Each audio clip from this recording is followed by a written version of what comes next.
আলুগুলোকে, কারণ মাটন আর আলু লাল লাল ঝোল, তাই জন্য আলুগুলোকে ডুমো ডুমো করে এরকম করে কেটে নিয়েছি। এবার এগুলোকে তেলে ভেজে নেবো ভালো করে।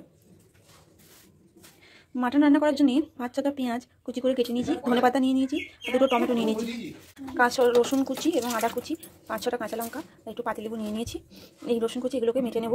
মাটনটা একটু ম্যারিনেট করার জন্য অল্প একটু সর্ষের তেল ছড়িয়ে দিলাম, অল্প একটু নুন ছড়িয়ে দিলাম ওপর থেকে। এবার হালকা করে পাতিলেবুর রস একটু টিপে দেবো, পাতিলেবুর রস ভালোভাবে এটাকে মাখিয়ে 10-15 মিনিট রেখে দেবো। যতক্ষণ আলুগুলো ভাজা হচ্ছে ততক্ষণ মাংসটা ভালোভাবে ম্যারিনেট হয়ে যাবে।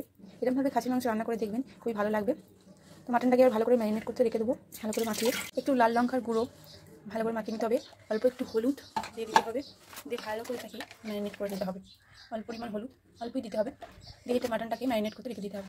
ভালোভাবে এটাকে সব মিশিয়ে নিয়ে এটাকে ঢাকা দিয়ে রেখে দিতে হবে, ভালো করে এটাকে মিশিয়ে নিতে হবে। আলুগুলো ভালো করে ধীরে ধীরে শিখে রয়েছে। এবার আলুগুলোকে লাল লাল করে পোড়া পোড়া করে ভেজে নিতে হবে। এগুলো কি সুন্দর লাল লাল করে পুরো ভেজে নিয়েছি ছাঁকা তেলে। সব আলুগুলো ভাজা হয়ে গেছে। কড়াইয়ে তেল দিয়ে এবার তেলটা গরম হয়ে গেছে, বাড়িতে বাটারটা একটু দিয়ে দিলাম। বাটারটা একটু বলেই নিই, এর মধ্যে ধনেপাতা কুচিটা দিয়ে, চর্বি, খাসির চর্বি কুচো করে নিয়েছি, সেটা দিয়ে দিলাম।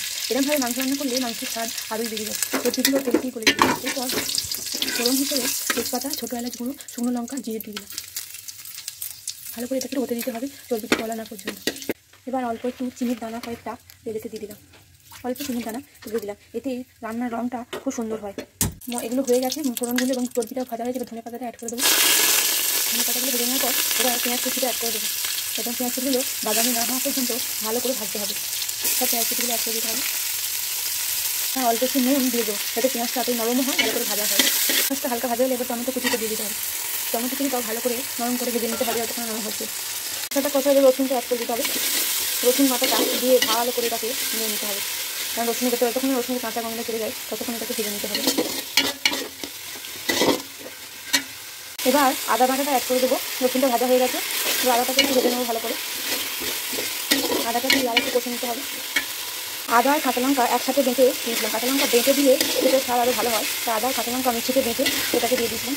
কষা হয়ে গেলে একটা মশলা, হলুদ গুঁড়ো 2 চামচ মতো হলুদ গুঁড়ো অ্যাড করে দিতে হবে, 4 চামচে হলুদ গুঁড়ো অ্যাড করে দিলাম। তারপর অল্প একটু লাল লঙ্কার গুঁড়ো অ্যাড করে দিতে হবে। তারপর কাশ্মীরি মির্চিটা অ্যাড করে দিতে হবে। এবার কাশ্মীরি মির্চিটা অ্যাড করে দিতে হবে,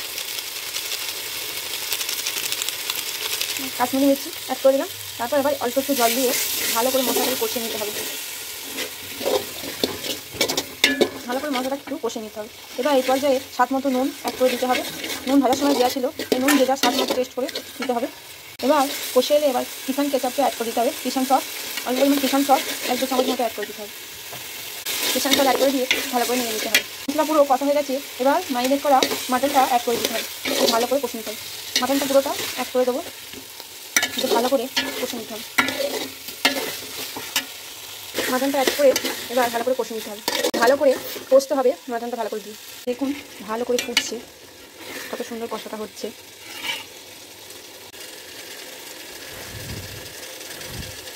রান্না করতে টাইমও বেশি লাগে, আবার অনেকটা সময় লেগে যায়। তাই এটাই কিন্তু খুব আস্তে মিডিয়াম আছে কষিয়ে যেতে হবে, এতেই অনেকটা মাংসটা সেদ্ধ হয়ে যাবে। তারপর আবার আলু অ্যাড করে কষাতে হবে।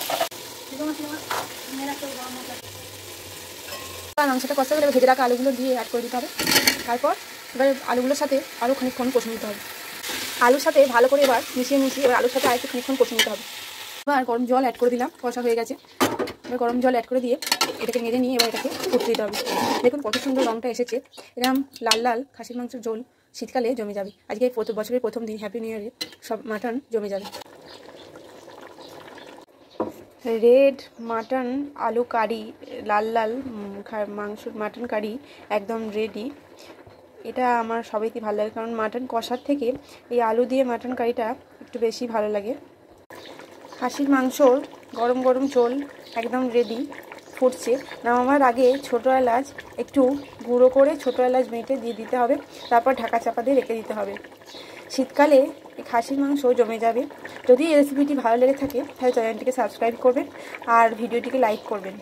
আজকে হ্যাপি নিউ ইয়ার 2024 নতুন সাল বললো, সকলকে জানাই নতুন বছরের অনেক শুভেচ্ছা। ভালো থাকবেন সবাই আর আমার চ্যানেলটিকে সাবস্ক্রাইব করবেন। ধন্যবাদ।